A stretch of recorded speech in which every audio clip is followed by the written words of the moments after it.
Subscribe करें और bell दबाएं ताकि कोई खबर रह न जाए।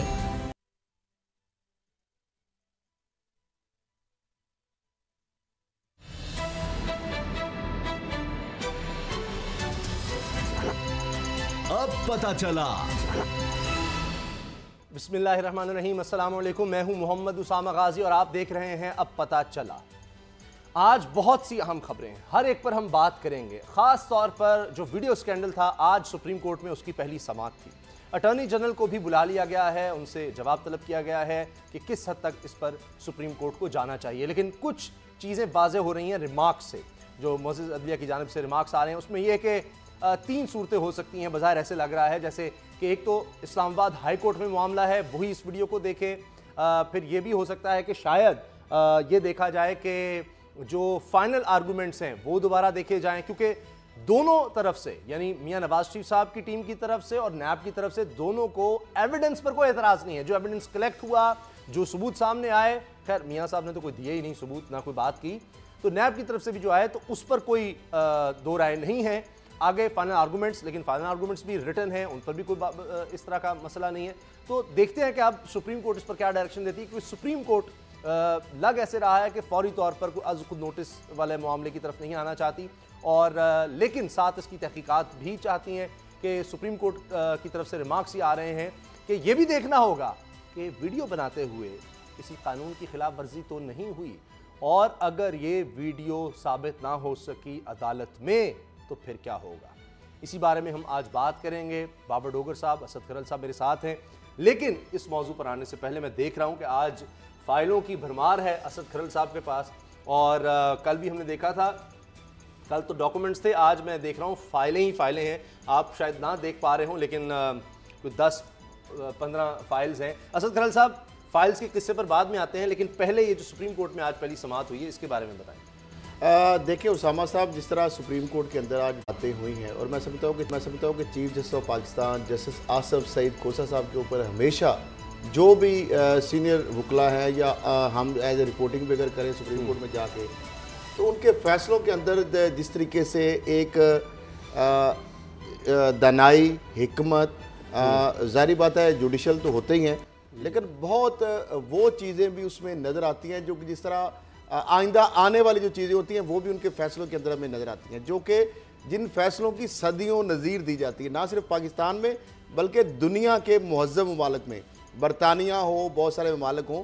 तो जस्टिस आसफ सईद खोसा साहब के जब वो जस्टिस भी सुप्रीम कोर्ट के थे, चीफ जस्टिस बनने से पहले, तो वहाँ पर उनकी फैसलों को कोट किया जाता है, किताबों के अंदर, निसाब के अंदर उनको पढ़ाया जाता है। बड़े बड़े जो लॉ के इदारे हैं, बड़े रिप्यूटेड, वहाँ पे उनको इनवाइट किया जाता है एज ए गेस्ट स्पीकर और लेक्चरर के तौर पर, यानी उनकी एक्सपर्टीज़ की वजह से। सही। अब जो उन्होंने बात की, बड़ी ज़बरदस्त बात की, उन्होंने कहा कि ये हर मामले के अंदर के आज खुद नोटिस लिया जाए। उनका आज खुद नोटिस वो होता है जो अदालत ले, और अगर किसी के कहने पर वो नोटिस लिया जाता है तो वो आज खुद नोटिस नहीं होगा जी। हर काम अदालत के ऊपर डाल दिया जाता है। अब मामला यह है कि जिस तरीके से इस केस को वो लेके चल रहे हैं, जिस तरह अटॉर्नी जनरल ऑफ पाकिस्तान से उन्होंने जवाब मांगा है, देखिए अब पूरी कौम की नज़रें सुप्रीम कोर्ट ऑफ पाकिस्तान पर है, और ये जो मामला हुआ है वीडियो स्कैंडल का, सबसे पहले यह है कि इसमें जज का जो कंडक्ट है वो ज़ेरे बहस आएगा। बिल्कुल, क्योंकि एक ऐसा मामला जब उस केस की अपील अभी चल रही है, अपील अभी पेंडिंग है, उस दौरान अपील के फैसले से पहले जज साहब जो है वहां मुलजम के घर पहुंच जाते हैं। जज साहब मुलजम के बेटे जो है उसके पास सऊदी अरब पहुंच जाते हैं। जो मुलजम का भगौड़ा बेटा अपनी वालदा के जनाजे को तो कंधा नहीं दे सकता, लेकिन वहां पे पहुंचा होता है। 27वीं बाबरकत रमजान की रात मदीना, और वहां पे मस्जिद नबी में बैठ के डीलिंग विलिंग हो रही है। डीलिंग विलिंग नहीं साहब, जज को रिश्वत ऑफर हो रही है। अब उसके बाद एक और बात है, जज साहब का कंडक्ट और देख लें, इनका तो बाद में आएगा ही आएगा। सिसिलियन माफिया और गॉड फादर का जो चीजें सारी ऑब्जर्व की थी उन्होंने, वो बाद में साबित हो रही हैं किस तरीके से ये सारी वही चीजें पाकिस्तान के अंदर हो रही हैं जो पनामा के बेंच ने फैसले में बताया था। ठीक है। अब मामला यह है कि मुल्तान में ये जाते हैं, पहले ये जाती उमरा में जाते हैं, उसके बाद हुसैन नवाज साहब वहां पे और नासिर भाट इनको लेके जाते हैं, ये जाते हैं खुद अपनी मर्जी से, किसी को नहीं बताते। फिर ये मुल्तान जाते हैं जून में, सऊदी अरब से वापसी पर मुल्तान जाते हैं, मियां तारक के साथ जाते हैं, होटल में 2 रात क्याम करते हैं, ड्राइवर के नाम पे कमरा बुक कराते हैं, वहां पे उनको तरले मिलते करते हैं। फिर जज साहब पीसी में आते हैं, वो पार्टियां साथ आती हैं, गालबन अगर मैं गलती हूं तो सेंट्रल लतीफ कोसा जो है वो भी वहां पे मौजूद होते हैं। नून लीग को वीडियो, पहले पीपल्स पार्टी को वीडियो बेचने की उन्होंने कोशिश की, फिर उन्होंने नून लीग को की मियां तारक ने।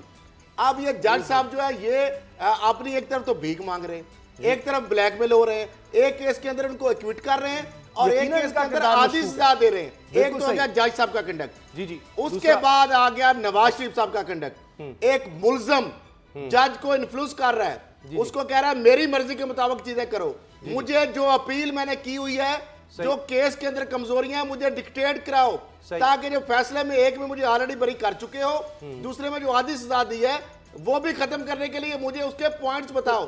फोर्स किया जाता है, अगवा किया जाता है, लेकिन मैं अगवा नहीं कहूंगा, वो मर्जी से आते हैं, वो ना तो मॉनिटरिंग जज को जाते हैं, ना इस्लामाबाद हाई कोर्ट को एडमिनिस्ट्रेटिव जिनके पास वीडियो ब्लैकमेलिंग सब कुछ है। अच्छा दोबारा इस पर आते हैं। Obstruction of justice, obstacle of justice, इसके ऊपर रेफरेंस बनता है नैब का, बिल्कुल 7 साल सजा है उसकी। बाबर डोगर साहब, ये आप क्या कहेंगे? आज की समाज से पता चल रहा है कि समत क्या होगी, किस तरह से इस वीडियो स्कैंडल का मामला आगे बढ़ेगा?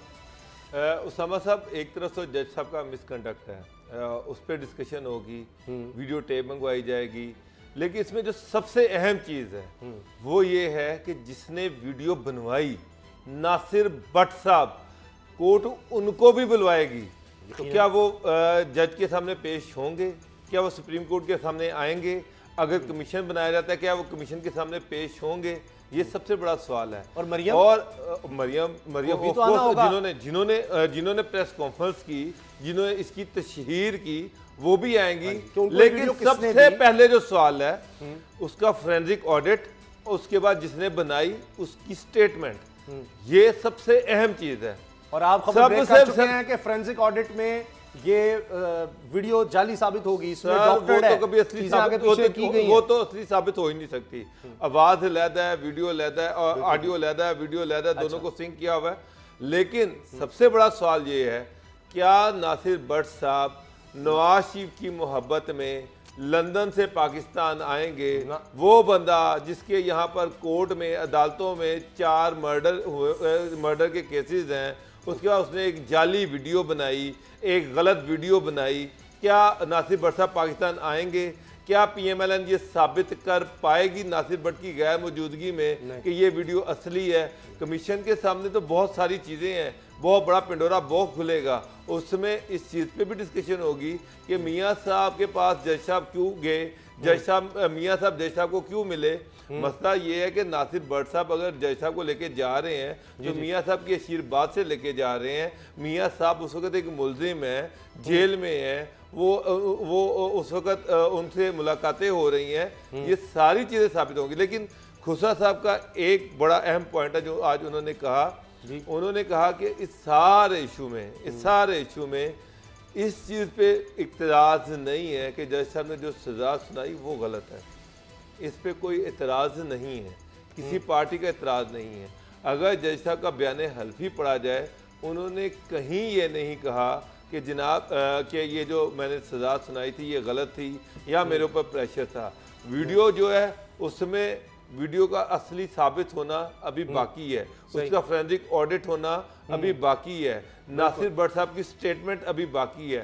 फिलहाल जो चीज़ सामने है वो जज साहब का ओथ बयानी हल्फी और वो है सामने, और जज साहब की स्टेटमेंट है, क्योंकि दूसरी पार्टी तो मौजूद ही नहीं है उनके पास। अगर है तो एक वीडियो है, वीडियो का फोरेंसिक ऑडिट होगा तो वो सामने आ जाएगा, लेकिन वीडियो का खाली फोरेंसिक ऑडिट कोई हैसियत नहीं रखता जब तक जिसने वीडियो बनाई वो खुद पेश ना हो।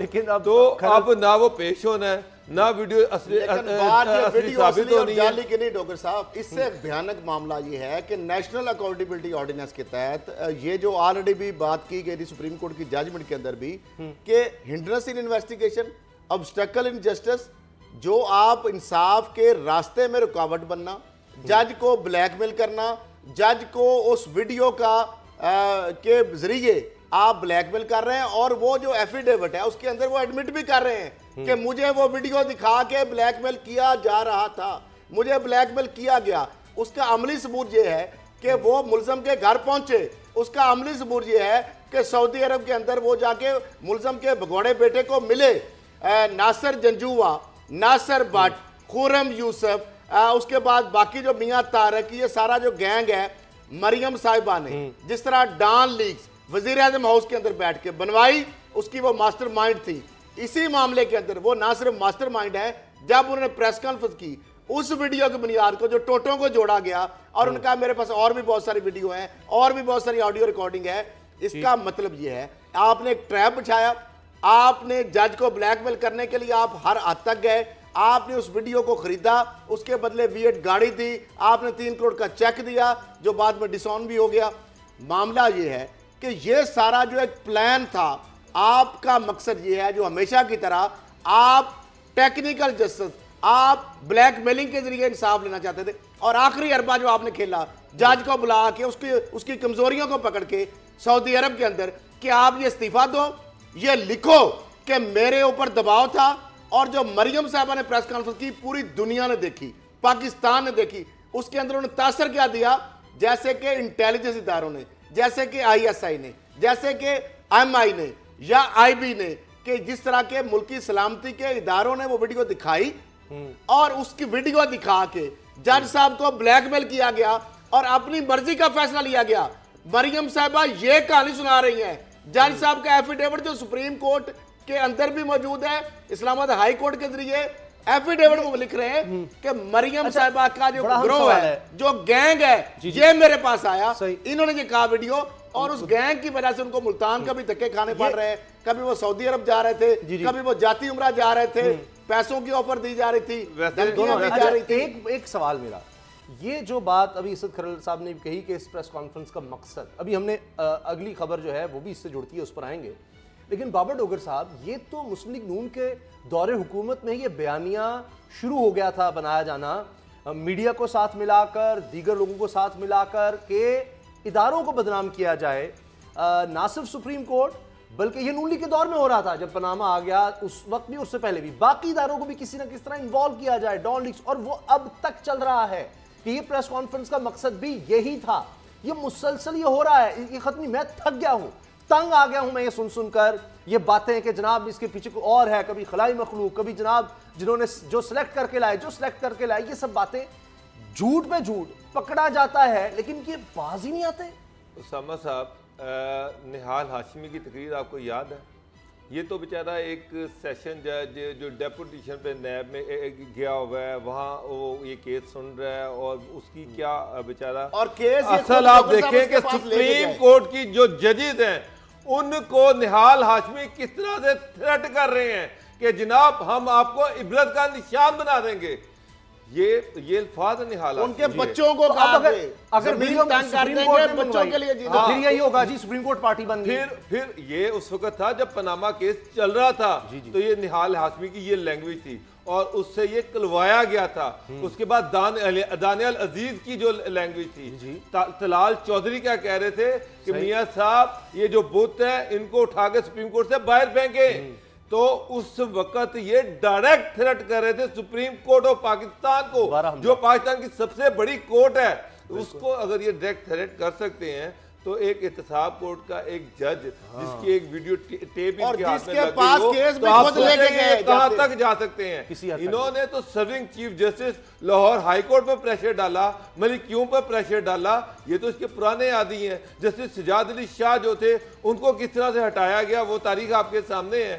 तो ये अब उसमें जो सबसे अहम चीज़ है वो जस्टिस खोसा साहब के ये रिमार्क्स हैं कि जज के मिसकंडक्ट को भी जानना है, अनकरीब हम कुछ चीजें तय करेंगे, सुप्रीम कोर्ट कुछ चीजें तय करेगी कि किस तरह से ये जो जुडिशरी को मिलान किया जाता है, ये जो अदारों को मिलान किया जाता है, जिसका दिल उठता है वो उठ पे जुडिशरी पे करप्शन के इल्जाम लगा देता है, इस चीज को सेटल करना पड़ेगा, वंस फॉर ऑल इसको तय करना पड़ेगा। तो मुझे ये लग रहा है कि ये जो उनके पास सुप्रीम कोर्ट के पास, ये बेंच के पास ये जो चीज गई है, अब इसमें बहुत से बुनियादी मामला तय होंगे। शरीफ खानदान की जो हिस्ट्री है कोर्ट्स को मिलान करने की, बदनाम करने की, अब इस पे एक बुनियादी फैसला होगा, बुनियादी इसमें हो जाना चाहिए, तय होंगे। मुझे गौहर अयूब साहब की बात याद आ रही है, उन्होंने कहा जी अगर मैं गलत नहीं हूं तो कि मियां नवाज शरीफ साहब ने गाड़ी में उनको साथ बिठाया, ये तारीख का हिस्सा है, और कहा कि ये हथकड़ियां मैं इसको कैसे लगाऊं सजाद अली शाह को। मुझे याद आ रहा है कुछ इस तरह की बात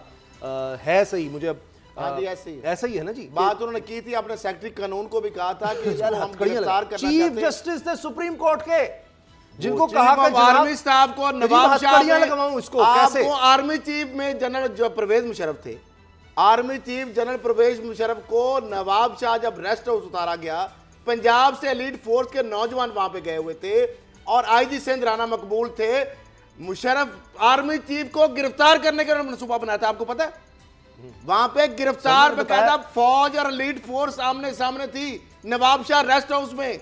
इनका भयानक मनसूबा है और ये जो बात कोई पसंद नहीं आता ना, नैब का चेयरमैन अगर वो नौकरी नहीं करता जी हमारे आगे, देखिए उसामा साहब जो आपने बात की है, खोसा आर्मी चीफ हो, सुप्रीम कोर्ट का चाहे चीफ जस्टिस हो, कुछ भी हो, सदर हो अगर मुल्क का, देखिए जो कोई भी है, अगर हमारा करेगा इनकी वफादारी करेगा, वो चीफ जस्टिस राशिद अजीज वो इनके लिए सूट करता है, वो इफ्तिखार चौधरी इनके लिए सूट करता है, जस्टिस कयूम इनके लिए सूट करता है। आदमी है वो, उनका एक फार्मूला है शुरू से जो कि उन्होंने अपने वालिद से सीखा है, हर बंदे की एक कीमत है उसको खरीद लो, हर बंदे की एक कीमत है उसको खरीद लो।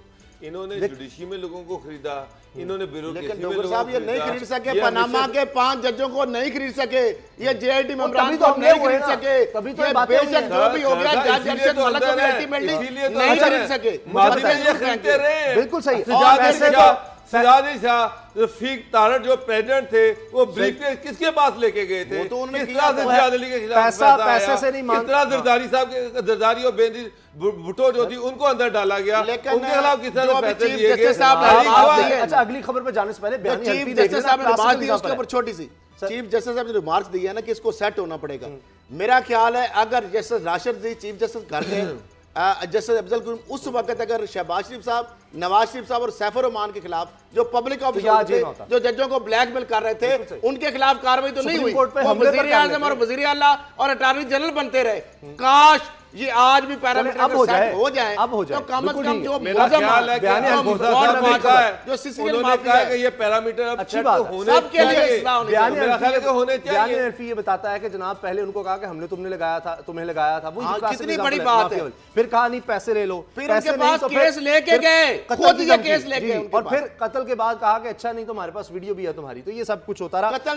अगली खबर पहले मारे हैं, अगली और भी मार सकते हैं। अगली खबर ये है कि ख्वाजा आसिफ साहब जनाब आज बड़े अंदाज में एक दफ़ा और मियां नवाज शरीफ साहब का भरपूर उन्होंने दिफा करने की कोशिश की है। ये अचानक क्यों एक दफ़ा पहले तो होता था, लेकिन आज कुछ जुमले और तरह के थे कि नवाज शरीफ का नाम हमेशा जिंदा रहेगा भुट्टो की तरह, ये बातें कर दी। ये वो कोई कामे का तो चक्कर नहीं कि अब इस पर इन्वेस्टिगेशन होने लगी है कि ये जनाब दुबई की कंपनी में एक तरफ यहाँ वजीर हैं, वजीर खारजा रहे, वजीर दिफा रहे, वजीर पानी और बिजली, और उधर क्या हो रहा है कि वहाँ पर नौकरी कर रहे हैं, तो कहीं पाकिस्तान के राज तो नहीं में जाते रहे, क्योंकि पैसे तो ये उनसे ले रहे थे, उनसे भी ले रहे थे। तो अब आज उन्होंने कहा कि जनाब ये बड़ा गलत हो रहा है, हम किसी सूरत एनआरओ नहीं लेंगे, कमाल उन्होंने कह दिया जनाब।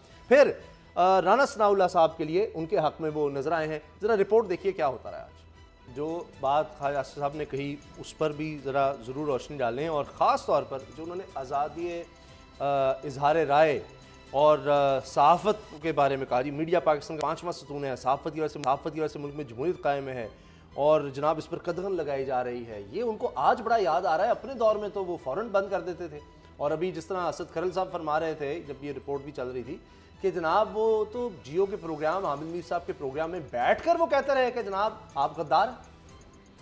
उसामा साहब PMLN के दौर में जितनी सहाफ़त को जितना सहाफ़त को कदगन लगाई गई, ये किसी और दौर में नहीं लगाई गई।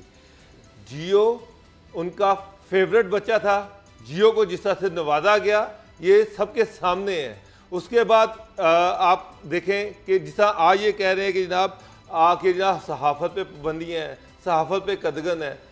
सर बोल न्यूज़ चैनल PMLN के दौर में आया, बोल के ख़िलाफ़ झूठी खबरें छुपवाई गई, जिस तरह से बोल पर पाबंदियां लगाई गई, जिस तरह से बोल को बंद किया गया। ख्वाजा साहब उस वक्त आप क्यों नहीं बोले? वो एक चैनल पे हज़ारों जर्नलिस्टों को बेरोजगार कर दिया गया, उस वक्त आप क्यों नहीं बोले? उस वक्त आप मिनिस्टर थे ना डिफेंस के, आप शायद ये फॉरेन मिनिस्टर थे उस वक्त आपकी बात क्यों नहीं खुली? उस वक्त एक चैनल पे झूठे इल्जाम लगाए गए। आज आपको अपने खिलाफ जो करप्शन के चैलेंज जो एलिगेशन है वो तो बड़े झूठे लग रहे हैं। आज आपके खिलाफ हर रोज, हर आने वाले दिन में बाहर के इंटरनेशनल जो अदारे हैं उनमें आपके खिलाफ खबरें लग रही हैं, उनको तो आप झूठी करार दे रहे हैं। तो वो एक खबर जिसके जर्नलिस्ट को आपने खुद पर्सोना नॉन ग्रेटा डिक्लेयर किया था, यानी कि नापसंदीदा शख्स डिक्लेयर किया था पाकिस्तान में, और पाकिस्तान से उसको डिपोर्ट किया था, उसकी खबर को आपने सच मान लिया, उसकी खबर पर आपने एक्शन कर लिया, उसकी खबर पर आपने बेतहाशा जर्नलिस्टों को बेरोजगार कर दिया, उनसे रोजगार छीन लिया, पाकिस्तान के एक बड़े न्यूज चैनल का गला घोंट दिया। उसको उस वक्त आपको आज़ादी सहाफत याद नहीं आई, उस वक्त आपको पता नहीं था कि सहाफत पे कदगन लगाई जा रही है। आज आपको किस कदर एहसास हो रहा है कि सहाफत पे कदगन लगाई जा रही है। तो उसामा साहब मुकाफाते अमल है कि जब आप जो दूसरों के साथ करते हैं फिर वो आपके साथ होता है।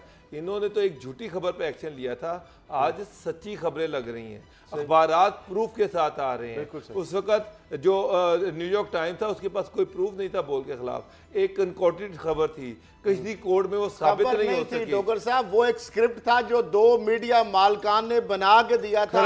पाकिस्तान के किसी कोर्ट में साबित नहीं हो सका। नवाज शरीफ के खिलाफ हर चीज साबित हो रही है। दूसरा उसका एक और एडमिशन था, सजा दी है। वफाकी वजीर दाखिला ने एडमिशन किया था चौधरी निसार अली खान ने कि मेरे पास अखबार के मालकान, उन्होंने नाम लिया मीर इब्राहिम रहमान का, उन्होंने नाम लिया साफ्ती तंजीमों का, उन्होंने नाम लिया मीडिया मालकान का, कि वो मेरे पास आए और उन्होंने कहा कि बोल को आप संभालें, इमरान खान को हम संभाल लेंगे।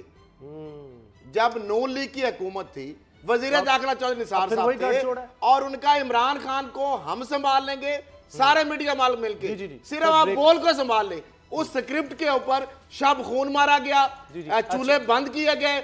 अब मामला यह है कि आप दूसरी आजादी के सहाफत की बात देख ले सर। 1997 में आजादी के सहाफत नून लीग की हुकूमत, जंग ग्रुप बंद कर दिया गया, उसके 2 सफों पे अखबार है, उसके पीछे कहानी क्या थी, टैक्स चोरी और आजादी के आज क्या हो रहा है, इस पर भी हम बात ब्रेक ले लेते हैं। ब्रेक के बाद आएंगे और बात ये भी करेंगे कि मरीम नवाज साहब ने कहा है कि पूरे मुल्क में वो अब रैलियां निकालेंगी, जलसे करेंगी। क्या होगा ब्रेक के बाद?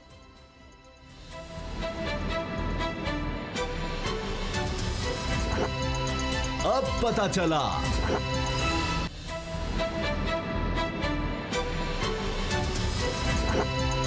अब पता चला। खबरें बहुत सी हैं। एक तो असद खरल साहब जो बात हो रही थी, मरीम नवाज साहिबा अब कह रही हैं कि जी मैं पूरे मुल्क में रैली निकालूंगी और आ जाओ मेरे साथ, और मियां नवाज शरीफ साहब की रिहाई के लिए वो बेसिक मकसद यही है। वो दोबारा वही कि जी वोट को इज्जत दो, रूल ऑफ लॉ, आज़ादी इज़हार, ये किन चक्रों में उलझाने की कोशिश कर रही हैं? ये 19 को इन्होंने पेश भी होना है। देखिए उसामा साहब वीडियो उन्होंने दिखा दी, कोर्ट के अंदर लेके नहीं गए। अब उन्होंने रैलियों की बात कर दी, साथ उनके साथ देने के लिए कोई तैयार नहीं। अपने अंदर उनके डिवीजन है नून लीग, APC का भी आपने हाल देख लिया। वो चीज़ें तो सारा एक जो अबू बचाओ मुहिम और चाचा और फुफी और सारा जो मामला चल रहे हैं। मामला ये अभी मैं बात कर रहा था उसामा साहब ब्रेक से पहले कि जो जियो जंग की आज़ादी सहाफ़त और नून लीग का ये सारा जो इवल नेक्सस था, जिस तरह 8 से 13 तक पंजाब के अंदर सबसे ज़्यादा अरबों रुपए के इश्तिहार किस तरह जियो को मिले क्योंकि नून लीग की हुकूमत थी।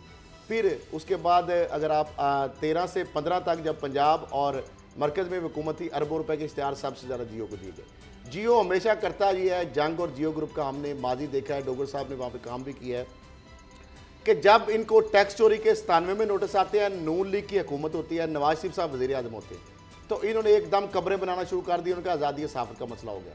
2 सफ़ात पर मुश्तमिल अखबार रह गया था, FI के लोग आ गए थे। इन्होंने कहा था उस वक्त ड्रामा ये रचाया था कि सैफ और रहमान साहब, नवाज शरीफ साहब ने हमें दबाव डाला था कि ये 5 सहाफ़ी निकाल दें जी, जबकि असल मामला टैक्स चोरी का था।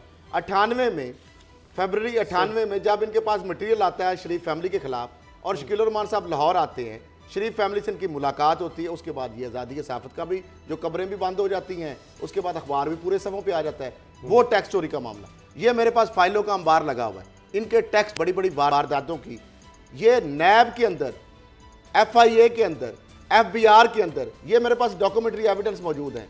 इनके टैक्स चोरी के मामलात पड़े हैं। ये आप देख ले, शकील रहमान और इब्राहिम रहमान का लिखा हुआ है, ये टैक्स चोरी का मामला लिखा हुआ है। अब मामला ये है कि पहले कमरुज़्ज़मान चौधरी जो चेयरमैन नैब थे और जो नासिर मिर्जा थे जो FBR में डेपुटेशन पर आकर DG नैब लगे हुए थे, उन्होंने इन मामलों को हशप करने की जरूरत है। अब ये नैब के अंदर मामला पड़े हुए, और खान साहब को भी देखना ये है कि अगर टैक्स चोरी के मामला को और सहाफ़ियों के अगर ऐसे हैं, एंकर्स के बहुत सारे एंकर तिलमिला रहे हैं आजकल, हिट लिस्ट पे आए हुए हैं, तो अगर हम एंकर बैठे हैं शीशे के घर में ये सारी फाइल्स में लोगों को इनकी बिल्कुल इनके कच्चे चट्टे हैं। इसमें ओमनी ग्रुप का आज देखें ना, आज से हुकूमत ने वजीर दाखिला कराची बैठे हुए 2 दिन के लिए, ब्रिगेडियर इजाज शाह। अच्छा, नैब ने आज बाकायदा प्रेस कॉन्फ्रेंस करके उन्होंने कह दिया, यानी नैब ने नहीं, यानी हुकूमत ने कह दिया बेसिकली, क्योंकि सुप्रीम कोर्ट की कंप्लाइंस के अंदर मामले खसूसी जो साहब रहे हैं PM के हमाद अजहर साहब और अली जैदी, उन्होंने कहा कि जरदारी ग्रुप, ओमनी ग्रुप जो 32 कंपनियां हैं, उनकी शुगर मिलें, उनकी सीमेंट फैक्ट्रियां, उनके प्लाजाज, उनके जो प्लाट थे जो बेनामी थे 32, जो अरबों रुपए के फेक अकाउंट थे उनका, उसके ऊपर हमने बेनामी जो लॉ था जो 2017 से नून लीग लाई, उस पर रूल्स नहीं बनाए, अमल दरामद अब शुरू हो रहा है, उसके तहत उसको ला रहे हैं। हुदैबिया उनका उस लॉ के अंडर 2017 के लॉ के अंडर हम खोल रहे हैं दोबारा, हुदैबिया की बारी आने वाली है। यहाँ पे उन्होंने कहा प्रोसेस हम 60 दिन के अंदर उनको कॉन्फिस्केट करेंगे। साथ ही हसन, हुसैन, सलमान शहबाज, इसाक डार, अली इमरान जो भगौड़े हैं, प्रोक्लेम रिफंडर हैं, 87-88 की यानी कुर्की जायदाद का वो प्रोसेस शुरू होने वाला है। अब इस तरह साफियों की और ये जो इवल नेक्सस, अब ये चूंकि अरबों रुपए के जो खांचे थे, जो मुख्तलिफ IB के फंड भी यूज हो रहे थे, इश्तारात भी दिए जा रहे थे, टाइकोन से पैसे दिलवाए जा रहे थे, गुलबर्ग ग्रीन से 2.25 अरब रुपया स्टार मार्केटिंग के जरिए जंग जियो को मेजर लाइन उसमें शेयर था, उनको दिलवाया गया क्राइसिस के दौर में। हमेशा जंग जियो ये करता है कि जब इसके इश्तहार बंद होते हैं, जब इसको टैक्स चोरी के मामला होते हैं, उस वक्त ये दानिस्ता तनख्वाहें बंद कर देते हैं। मीर शकील रहमान के कितने बिजनेस बाहर हैं, आपको पता है इस चीज का, पैसा यहां से कितना बाहर जा रहा है। मीर खलील रहमान फाउंडेशन के नाम पे जो डिफर्ड से पैसा आया, वो अपने जिस तरीके से सारा काम चीजें हैं वो भी आ रही हैं। मामला ये है कि ये आज़ादी सहाफत का मसला, और उस वक्त ख्वाजा आसफ साहब जो थे जब वजीर दफा थे, जिन्होंने लिखा था कि जियो जो है उसको उसके खिलाफ रेफरेंस दिया था, उसी बुनियाद पर इनके दस्तों से था। पैमरा ने जियो बंद किया, जियो को जुर्माना हुआ, और जियो ने गिल्ट एडमिट किया, जो अहमद मीर साहब के प्रोग्राम का भी आप हवाला दे रहे थे, वहां पे उन्होंने पूछा ख्वाजा आसफ साहब को, तो उन्होंने कहा हाँ मैंने जब लिख के दिया है तो आप हैं। मामला ये है कि ये जो चीज मुकद्दस का, अब नून लीग जो है कभी ये सेंसरशिप की बात करते हैं, कभी ये मादर पिदर आजादी की बात करते हैं। क्या पाकिस्तान में कहते हैं आजादी सहाफत, नून लीग ने तो लिफाफा जर्नलिज्म की बानी है। 80 से मैंने वो पूरे लिफाफों के चेक नंबर छापे, बहुत सारे लिफाफे, आज भी उस तरह लिफाफे आप बता रहे हैं कि इंफॉर्मेशन मिनिस्ट्री की 280 बंदों के लिए सुप्रीम कोर्ट में हमने बेनकाब की। अभी तफसील आने भी वाली है, और ये भी एक अजीब बात है कि ये कहना भी है कि इजहार राय की आज़ादी नहीं है, और उसमें सारा कुछ कह रहे हैं, सब बातें कह रहे हैं और साथ कह रहे हैं जी मैं तो आज़ादी कोई नहीं है, प्रेस कॉन्फ्रेंस कर रहे हैं, कह रहे हैं मैं तो आज़ादी नहीं है। ये भी कमाल। बाबर डोगर साहब, ये जो साथ खबर है, अब दोनों वो कहते हैं ना बहती गंगा में सारों नहीं हाथ धो रहे हैं, सारी मौजे कर रहे हैं। कैंप ऑफिस बनाए जनाब ये नवाज शरीफ साहब ने, जरदारी साहब ने, और करोड़ों रुपया, 431 करोड़ रुपया जनाब नवाज शरीफ साहब उड़ा गए, 316 करोड़ रुपया आसिफ जरदारी साहब उड़ा गए, 7 करोड़ 6.5 करोड़ रुपए में अमेरिका का टूर पड़ा नवाज शरीफ साहब का, 7 करोड़ रुपया उन्होंने अपने इलाज पे लगा दिए लंदन में। 7 करोड़ इस गरीब कौम का, आप अंदाजा लगाएं, इतने पैसे उनके पास नहीं है। क्या क्या कहानी मैं सुनाऊं। फिर गाड़ियां देखें आपके, जब सदर नहीं भी रहे आसिफ जरदारी साहब, पता चल रहा है आप 246 गाड़ियां उनके पास नहीं है, 246 गाड़ियां। ये कैंप ऑफिस वाला खेल ये बंद नहीं होना चाहिए, इसको जुर्म नहीं करार देना चाहिए। ये जो आप बता रहे हैं कि जी 9 अरब रुपया, 9.25 अरब रुपया शरीफ खानदान की सिक्योरिटी पर सिर्फ लग गया, 17 अरब 10 करोड़ रुपया टोटल लग गया, 17 अरब 10 करोड़, 17 अरब 10 करोड़ शरीफ फैमिली के ऊपर। ये सिर्फ जाती उमरा का वो घर जहां पर मियां साहब जब प्राइम मिनिस्टर ऑफ पाकिस्तान थे तो सिर्फ वो हफ्ते में एक दिन आया करते थे, कभी महीने में 1 दिन आया करते थे। और एक इस महल से कुछ 600 एकड़ में ये घर है, इसके अंदर सिर्फ उनकी वालदा रहा करती थी। शहबाज शरीफ यहाँ पर नहीं रहते थे, उनकी फैमिलियाँ यहाँ पर नहीं रहती थी। नवाज शरीफ और मरियम इस्लामाबाद में रह रहे थे। एक खाली घर जिसमें एक खाली बूढ़ी खातून है, उनकी सिक्योरिटी पर 4000 पुलिस वाले मौजूद थे। 4000 पुलिस वाले सिर्फ जाती उम्रा की सिक्योरिटी पर मामूर थे और वहां पर तमाम सड़कें बंद थी। 36 करोड़ रुपया उस घर की दीवारों को ऊंचा करने और वहां पर वायर करने पे लगा दिया गया, सरकारी खजाने से। गरीब कौम का वहां पर खाना जो था वो 7 क्लब रोड से जाया ये करता पैसा था। किस तरह वापस नहीं लेना चाहिए, ये कानूनी बना देना चाहिए कि कोई शख्स ये नहीं कर सकता, उम्र कैद की सजा होगी उसको जो इस तरह से इस गरीब कौम का पैसा कानून तो यही लूट कहता के है। अपने अब आ जाए, जिंदगी अब जात कहता पर है, अपनी अब बना के आ लिए जाए, खर्च अब करेगा। आ जाए, अब आ घर जाए। की तज़ीन और आइश कराते रहते हैं ये सिंध और घर भी इनके पढ़ते महल हैं। सिंध और खाना, इस्लामाबाद का तो पीना, मुझे नहीं यूपी पता, सिंध और इस्लामाबाद का तो नहीं मुझे पता। सिंध में भी कैंप ऑफिस सर एक सरकारी मिनट साहब एक ने मिनट कितने एक मिनट कैंप ऑफिस एक बनाए? मैं सुना था उधर ही आ रहा हूँ। लाहौर में जो बिलावल हाउस है, जब 2013 से 2018 तक जरदारी साहब या बिलावल साहब इस बिलावल हाउस में आते थे, बिलावल सरदारी साहब ना प्रेसिडेंट थे ना MNA थे, ऑफिशियल उनकी कोई कैपेसिटी नहीं थी। सिंध गवर्नमेंट के तमाम पुलिस वाले इस बिलावल हाउस की सिक्योरिटी पर ममूर थे। ये इस बिलावल हाउस की सिक्योरिटी जो लाहौर में है, जो महलनुमा एक घर है, उसकी सिक्योरिटी सिंध पुलिस के अफसरान किया करते थे। और मुझे बताएं कि किस कैपेसिटी में, क्या ये प्रेसिडेंट हाउस था, कि यह प्रेसिडेंट का कैंप ऑफिस था, क्या ये प्राइम मिनिस्टर का कैंप ऑफिस था, क्या ये वज़ीर आला सिंध का कैंप ऑफिस था, क्या था ये? कि मैंने खुद देखा है कि वहाँ पर सिंध गवर्नमेंट के सारी 3-4 हज़ार पुलिस वाले वहाँ पर थे। वो सारे जब वो आते थे उनके साथ सारी सिक्योरिटी सिंध से आती थी, उनके साथ गाड़ियां सिंध से आती थी, उनका प्रोटोकॉल सिंध से आता था। आप मुझे बताएं कि सिंध गवर्नमेंट पर कितना खर्चा था यहाँ पर? ये हुकूमत पाबंदी क्यों बिलावल हाउसेज जितने भी जो पैसा है गरीब कौम का वो वापस देना पड़ेगा। एक कैंप ऑफिस का खेल, यानी 10 आपके घर हैं और माशाल्लाह कोई एक घर भी मेरा ख्याल है कोई कनालों में नहीं होगा, मुरब्बों में और पता नहीं एकड़ों में सबका खर्चा, जो उनकी दीवारों का, उनकी तज़ीन और आइश का, वहां की सिक्योरिटी का, पता नहीं खान सामों का, गार्ड्स का, माली, 250 गाड़ियां तो देखें आप, 250 गाड़ी सरकारी की मुझे एक बात बताएं, ये क्या हो रहा है? ये याशी इतनी 332 मुलाजमीन है जिनकी महीने की तकरीबन 10 करोड़ रुपया सैलरी बनती है। 332 मुलाजमीन जो पंजाब गवर्नमेंट से सैलरी लेते रहे हैं, जरा आप उनको डिवाइड करें 10 सालों से 10 करोड़ रुपया महीना। 1 अरब 20 करोड़ एक साल का, 1 अरब 20 करोड़ रुपया साल और 10 साल का बना ले, 11 अरब रुपया सिर्फ 11-12 रुपए उनकी सैलरी बन जाती है। जो मुलाजमीन इनके थे जाती थे, जो मरियम नवाज शरीफ साहब कहते थे कि अंदरूनी और बैरून मुल्क अपने खर्चे पे हम जा रहे हैं, हम वज़ीर-ए-आज़म सरकारी डॉक्यूमेंट्स हैं। इलाज 17 अरब 10 करोड़ रुपया ये दस्तावेजात साबित कर रही है। 17 अरब और 10 करोड़ रुपया सिर्फ शरीफ फैमिली के जो इलाज पे, जो दौरों पे और इनके जो बाकी अखराजात है उसके ऊपर हुआ। और जो तनख्वाहें जो कह रहे थे हम नहीं लेते, और हम ये मामला, अब मामला ये है कि ये कानून तो यही मौजूद है कि ये जो अरबों रुपया का पैसा ये लगाया गया, इलीगली यूज किया गया, इस सारे को वापस लेना चाहिए। और यह प्रोसेस शुरू हो चुका है। बिलावल हाउसेज मलक रियाज जैसे लोगों ने बना के दिए, फिर नुडेरो हाउस, फिर आपका बिलावल हाउस कराची, फिर उजैर की JLD देखें, उसमें उसने बताया कि मुझे जरदारी साहब अदी फरियाल ताल पर किस तरह डरा धमका के बिलावल हाउस के अतराफ में हमने जमीनें ली, किस तरीके से अनवर मजीद को मिलों पे कब्जा किया, किस तरह अब ये चीजें खुल रही हैं कि समिट बैंक में नासिर लूता को लाया गया, किस तरह वो बैंक जिसका पेड अप कैपिटल भी कम था उसको ये काले पैसे से वहां पे पैसा डाला गया सिंध बैंक से, और उसको किस तरह नेक्सस बनाया गया, नेशनल बैंक को किस तरह लूटा गया, सिंध बैंक को किस तरह लूटा गया, एक बेनामी बैंक समिट खड़ा गया, एक ब्रोकर बड़ा जो है रूपाली बैंक किस तरह खरीदा गया, ये सारे कच्चे चिट्ठे अब इसके ऊपर बकायदा वहां पे इसकी कॉन्फिस्केशन का अमल शुरू हो चुका है। वाकई वजीर दाखिला वहां पे बैठे हैं FIA को, क्योंकि JIT में सुप्रीम कोर्ट ने कहा था जो नैब और FIA खामोश बैठे थे कि बेनामी तमाम तरमीम पर हमला हो जाएगा, तमाम बेनामी जो अकाउंट्स हैं वो फ्रीज किए जा रहे हैं। इनके जो 32 में बताया बड़े बड़े घर महलात और कंपनियां वो फ्रीज की जा रही हैं, शरीफ फैमिली की, जरदारी की, और सारे घर कैंप ऑफिस डिक्लेयर, इनके सारे मुलाजमीन सरकार से सैलरी लें, इनकी गाड़ियों का खर्चा सरकार, पेट्रोल का खर्चा सरकार, घरों का सारा खर्चा तो सरकार को सारे बिल सरकार, उसके बाद ये अरबों रुपए की करप्शन करें। इनका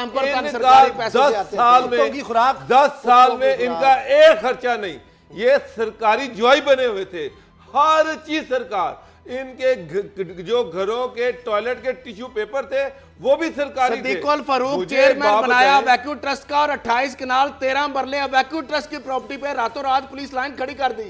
बोर्ड में सामने मामला आया, एक चीज तो उनका आपने कब्जा कराया। वापस कब आएगा? एक चीज मुझे बता दें, डॉक्टर आसिफ कुरमानी 5 साल नवाज शरीफ के जाती पिए, 5 साल नवाज शरीफ के जाती पिए और सैलरी ले रहे हैं डीजीपी बल्कि उनका फोटो गाड़ी उनके पास है डीजीपीआर की, बल्कि नवाज शरीफ के जाती ड्राइवर सैलरी ले रहे हैं डीजीपीआर, इनके घरों के मालिक, इनके घरों के चौकीदार, इनके घरों के बावर्ची सारे सैलरी ले रहे हैं सरकार से। वापस ले सर, अपनी वालदा को दबाने वाली में कहीं नहीं होता। पैसे वापस दो सारे, नहीं तो जेल। ये होना चाहिए, कानून आना चाहिए। ये वालदा को दबाने वाली खातून को भी वो सरकारी खजाने नेवा चननदीन 60,000 रुपया तनख्वाह स्पोर्ट डिपार्टमेंट से लेती थी, जबकि वो इनकी वालदा की जाती खिदमतगार थी। किस चीज का रोना रहे? बहुत शुक्रिया, इजाजत दीजिए, अल्लाह हाफिज।